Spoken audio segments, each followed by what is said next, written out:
à toutes, bienvenue à vous, chers auditeurs et auditrices, dans cette série, un univers de constellation qui a pour objectif de vous faire découvrir les mille et une façons de pratiquer cet art de l'accompagnement systémique. Aujourd'hui, j'ai le plaisir d'accueillir Marie-Hélène Elbaut qui va nous faire découvrir sa façon de consteller. Bonjour Marie-Hélène, Bonjour Ariane et bonjour tout le monde.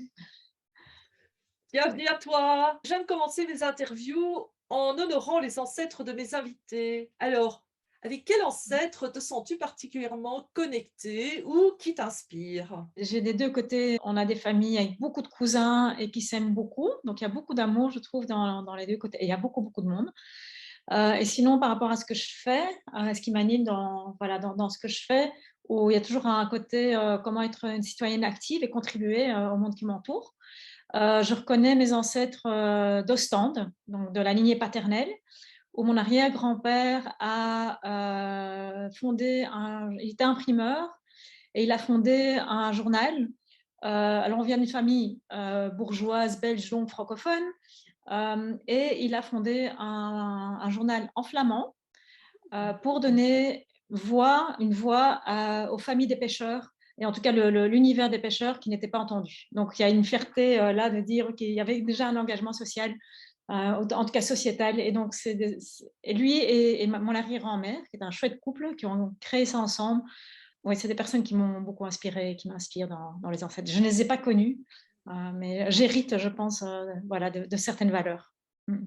Ah, c'est chouette et d'ailleurs, pourquoi pas, nous pouvons en parler puisque nous avons un peu échangé avant de démarrer cette interview et c'est ainsi qu'on a découvert que nos ancêtres s'étaient connus mutuellement. Mon arrière-arrière petit cousin qui avait la librairie Cormand à Ostende a, probablement connu, en tout cas ils ont dû se côtoyer, ça, il y a aucun doute, Aucun doute. ton arrière-grand-père, donc c'est Et mon assez amusant grand-père aussi, je et ton pense. Ouais. grand-père, oui. Donc c'est assez amusant parce que la vie fait que, bah, les descendants se croisent, grâce, à la magie d'internet et des constellations aussi, puisque c'est les Mhm. constellations qui ont permis de nous, rencontrer et donc j'en profite pour honorer aussi mon arrière petit cousin. Toujours de loin. Bah oui et qui a été marquant dans l'histoire de la culture belge, avec sa librairie à Bruxelles et la librairie à Ostende. Et ça démarre fort, hein, cette interview, il me semble.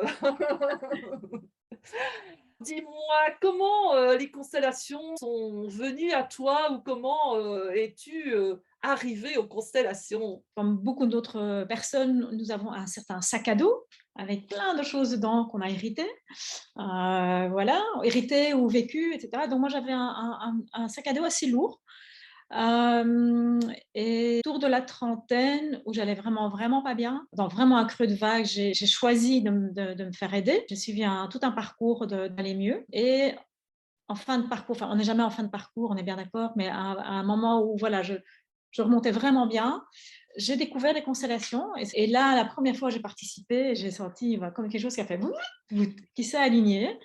Parce que voilà, j'ai une curiosité par rapport à plein de choses, j'ai toujours touché à plein de choses, donc chaque fois j'étais segmentée, j'avais l'impression dans la vie, et là j'ai eu l'impression que quelque chose s'alignait, en tout cas au niveau de la pratique. Puis après j'ai rencontré un homme d'affaires hollandais, retraité, qui était formé aux constellations, qui avait quelque chose d'assez visionnaire dans sa manière de faire et de voir les choses.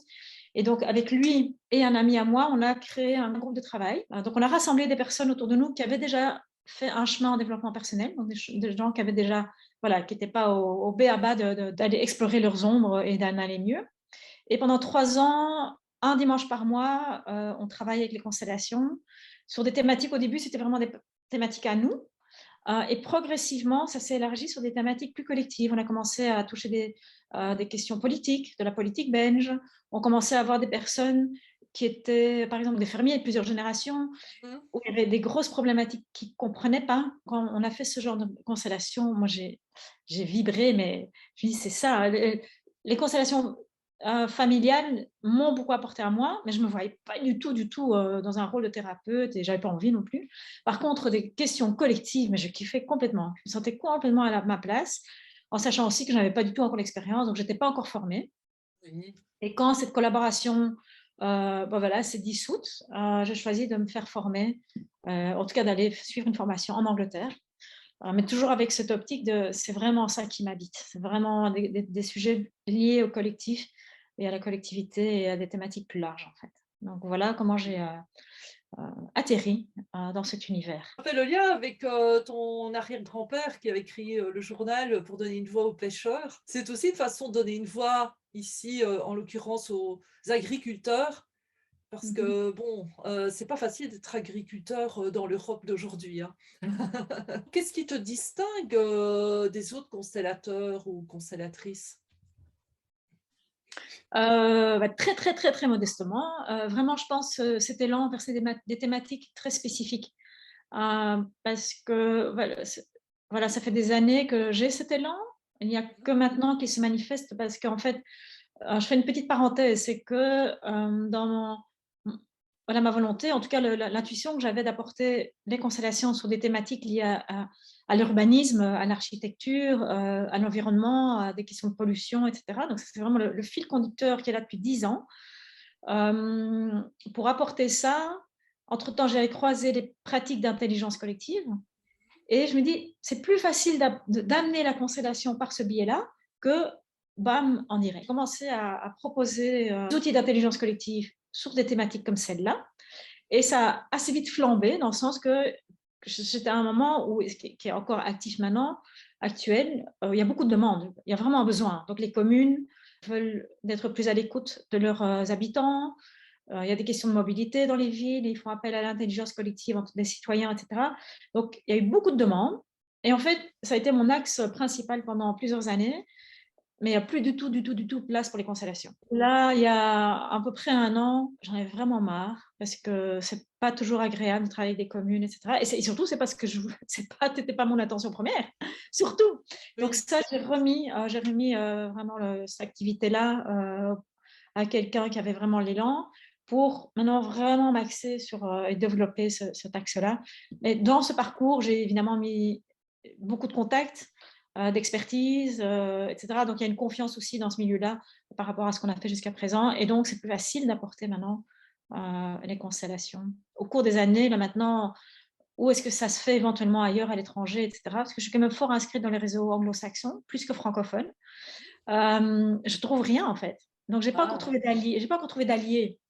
Les seuls alliés, ceux qui se rapprochent, c'est ceux qui travaillent vraiment en entreprise, etc., ou avec, par exemple, avec des projets, etc. Mais spécifiquement sur des questions d'urbanisme, d'architecture, d'environnement, je n'ai pas encore trouvé mes alliés. Donc, je crois que je me distingue à cet endroit-là. Et donc, ta formation au départ, c'est architecte, c'est ça? Non, du tout, du tout. Du tout, du tout. Citoyenne engagée.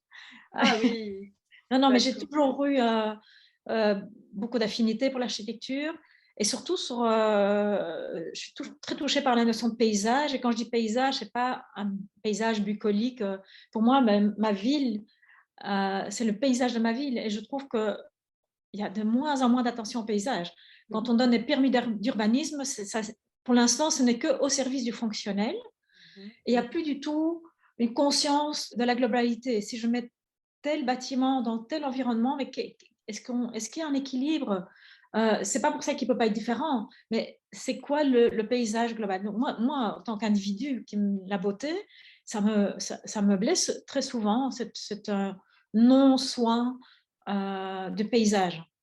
Et ça vient de là, en fait. Ça Mhm. vient vraiment de là. Et comment contribuer en tant que citoyenne à avoir plus de conscience par rapport à ça. C'est toujours ce que tu dis et ça me fait penser à cette tradition plus que millénaire du feng shui, ou dans la tradition taoïste et dans les arts de la santé, de la médecine chinoise, eh bien, le paysage fait partie du patient. Et le paysage est le reflet, c'est un peu le macrocosme du microcosme de l'individu, de l'habitant et vice-versa. En agissant sur son environnement, on agit sur lui et en agissant sur l'individu, on agit sur son environnement. Donc, je trouve ça très interpellant et je trouve que c'est vraiment super, d'avoir cette démarche. Mais donc qu'est-ce que tu proposes? En fait, ton type de client, c'est des communes, c'est des organisations, c'est des ASBL comme on dit en Belgique, Comme j'expliquais là tout à l'heure, je suis en transition. Donc, même si j'ai déjà des activités autour de ça, mais je suis en train de mettre en place justement actuellement. Ce sont plutôt des personnes avec qui je suis déjà en lien, par exemple des bureaux d'expertise en ingénierie, des choses comme ça, qui répondent à des demandes d'offres, par exemple de communes, etc. Mhm. Je vais donner un exemple concret. Récemment, un consultant qui a été sollicité pour faire offre auprès vraiment d'une région, ici en Belgique, par rapport à un bassin, un ancien bassin minier qu'il voulait réhabiliter. C'est un coordinateur de gros projets comme celui-là, qui n'était pas certain s'il voulait répondre à cette offre, oui ou non. Et donc, la constellation a permis de mettre en lumière quels sont les enjeux implicites, parce que c'est quand même un gros projet, c'est des gros budgets, des parties prenantes très diverses, potentiellement antagonistes. Donc, on parle des institutions, on parle des instances subsidiantes, on parle du milieu de l'entreprise, on parle de réseaux des acteurs socio-économiques, on parle de riverains qui ont connu le passé des mines, etc. Donc, on a travaillé vraiment pas avec des parties prenantes spécifiques, mais des groupes de parties prenantes, et pour voir quels sont les enjeux.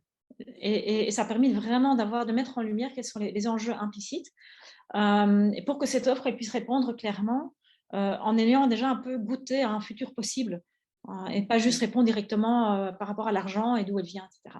Donc, c'est ce type de demande que je reçois pour l'instant, donc plutôt lié à des projets et des projets sur lesquels d'autres personnes travaillent et qui viennent pour un complément de lumière et d'information par rapport au système, pour du coup être des intervenants plus justes par rapport à leurs clients qui sont voilà, des consortiums plus grands habituels. Donc ça, c'est le type de demande que je reçois maintenant. Je collabore avec un architecte aussi qui, voilà, par rapport à des projets de ses clients. Alors, soit on travaille directement avec ses clients, soit on travaille avec lui parce que lui, dans son travail d'architecte pour ses clients, a besoin de… Voilà. Et alors, c'est vraiment intéressant parce qu'on voit que certains bâtiments ont été dessinés comme ça, mais en fait, ils veulent être déplacés. Il y a plein de choses de l'entourage du projet architectural qui donnent beaucoup, beaucoup d'infos et qui ont un impact sur le projet architectural. Et les projets qui me font vibrer très fort, en tout cas j'ai un énorme élan, ce sont des questions de pollution. On a eu une grosse pollution ici à Tournai il y a 2 ans. Une entreprise avait déversé par accident quel produit qui n'était pas chimique, qui était biologique, mais qui avait enlevé tout l'oxygène de l'eau Oui. sur une vingtaine de kilomètres. Et donc, pendant des semaines, on a vu des poissons morts, mais des milliers de poissons morts qui flottaient. Et donc, moi, j'ai vraiment eu envie de contribuer à ça. Et donc, j'ai rassemblé des personnes voilà, de mon réseau qui adorent représenter, comme je suis sûre que vous en connaissez beaucoup aussi, des gens qui aiment juste représenter. Et on a eu des clés d'information, mais vu que le client, il n'y avait pas de client, le genre de demande devait venir d'instances communales ou Oui. régionales, etc. Donc, c'était juste intéressant pour nous. Mais on a vraiment vu le potentiel de l'information qu'on obtient là pour vraiment servir pour trouver une solution pour la pollution, etc. Et rétablir la relation à plusieurs niveaux parce qu'il y a eu vraiment des blessures relationnelles. En tant que citoyen, je veux dire, moi, il y avait des personnes qui représentaient, qui étaient aussi simples citoyens, qui se sentaient vraiment malmenés par cet industriel, par les instances communales qui n'ont pas fait assez, etc. Donc, voilà, pouvoir rétablir ce type de lien-là et comment soutenir le rétablissement de la vie dans l'eau, une eau qui a été polluée. C'est très riche ce que tu proposes comme accompagnement. Je me posais la question en t'écoutant, est-ce que tu parles des constellations en utilisant le vocabulaire constellation ou est-ce que tu utilises d'autres mots? Alors, merci de la question. Je l'aime beaucoup parce que moi, effectivement, comme ça fait des années que c'est ce type de thématique, donc qui sort de la sphère développement personnel thérapeutique, je m'empêterais chaque fois qu'on me demandait, allez, et donc vous faites de l'astrologie? Ah non, non, je ne fais pas d'astrologie du tout. Alors, vous faites quoi? Et alors j'essaie d'expliquer à partir de cette question-là, mais alors vous faites quoi? Et je m'empêterai à chaque fois. Comme nombre de nous, on a déjà eu le cas, comment expliquer les Oui. constellations? Euh, et donc, et comme en anglais, j'aime beaucoup le mot sensing, to sense, qui veut Yes. dire percevoir par les sens. Eh bien, maintenant, je parle de sensing. Et quand ceux qui connaissent les constellations me disent, mais c'est quoi la différence? Je dis, il n'y en a pas. C'est juste un autre mot qui est beaucoup plus incluant pour des personnes qui ne sont pas du tout initiées à ce type de pratique. Et donc, quand je leur dis, et communément, c'est quoi le sensing? C'est juste voilà, un format en intelligence collective où on va utiliser le corps et tous ses ressentis. et ça passe comme une lettre à la poste, et il n'y a plus besoin d'expliquer, et on est parti. J'ai envie d'ajouter que à l'origine, en allemand, donc l'origine des constellations vient quand même du monde plutôt allemand, c'est Aufstellungen. Et en flamand ou en néerlandais, on dit opstelling, ce qui veut dire juste une mise en place. Oui. On met en place. Et c'est vrai que la traduction en anglais et en français, on n'est plus mis en place. Voilà, l'angle n'est plus vers le bas, il est complètement vers le haut. Et donc, voilà, j'aime bien les terminologies en allemand qui sont très concrètes. Voilà, je voulais ajouter cet élément-là. Oui, merci. Merci pour tous ceux et celles qui nous écoutent, parce que c'est vrai que le vocabulaire francophone pour décrire l'outil, le processus, parce que c'est un outil, c'est un processus, c'est même, on pourrait presque dire, une sorte de philosophie de vie, eh bien, c'est assez complexe, compliqué pour les personnes d'exprimer cette manière de procéder. Et j'aime vraiment bien ce que tu nous proposes. Il y a le chat d'ailleurs qui Oui. participe. Il amène son accord à sa façon. Et c'est vrai que j'ai aussi une collègue qui dit des mises en représentation. On arrive tout doucement à la fin de cette interview. Et aurais-tu un mot de la fin? Qu'aimerais-tu dire à nos auditeurs et auditrices qui pourrait les inspirer? Je sens le mot joie qui émerge, mais je ne sais pas encore ce qu'il vient me dire. Oui, je pense c'est vraiment qu'on ait toutes et tous le courage et les ressources nécessaires pour suivre ces intuitions qu'on a. Et je dis ça parce que moi, c'est une intuition qu'elle a depuis 10 ans. Je ne suis pas architecte du tout, je n'ai pas toutes ces expertises. Et en même temps, c'est un courant qui n'a pas bougé en 10 ans. Et donc, de suivre ces intuitions, parce que du coup, on est invité à matérialiser quelque chose dans la matière, dans le monde, et d'avoir le courage et de trouver les ressources pour pouvoir y répondre. Et je le dis à la communauté qui écoute, et je me le dis moi-même là aussi maintenant, dans la foulée. Oui, et d'ailleurs, c'est l'occasion, si parmi les auditeurs et auditrices, le projet de Marie-Hélène vous interpelle, vous touche, ben, peut-être que vous pourriez la contacter. Est-ce que tu as un site internet ou une adresse email? J'ai une adresse mail, il n'y a pas de site internet actuellement, je suis encore en transition. Je signale à toute la communauté, ben, vous pouvez voir passer l'adresse email et il vous suffit d'envoyer un petit email à Marie-Hélène qui vous répondra dès qu'elle pourra. Avec Et joie. je crois que ça lui fera du bien aussi de ne pas se sentir toute seule dans cette démarche citoyenne et humaine aussi, parce que c'est au-delà même d'être citoyen, c'est d'être une partie de cette terre de Gaïa. C'est de pouvoir apporter notre petite pierre à notre monde. Voilà, eh bien, ce fut un grand, grand plaisir de t'avoir avec nous.